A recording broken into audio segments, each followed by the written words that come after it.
Hello everyone, I hope you are doing well.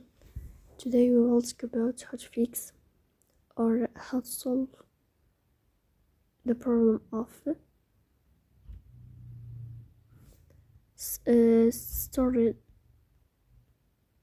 storage on Google Maps. We click on settings. How to fix or how to solve the problem of storage on Google Maps. We click on settings, then we go to apps. Here you will search about maps application. Then we click on first stop and we click OK. Here you will enter to storage.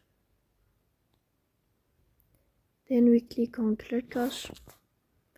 In the end you will turn off your phone and you will wait a moment to restart your phone again to fix that problem.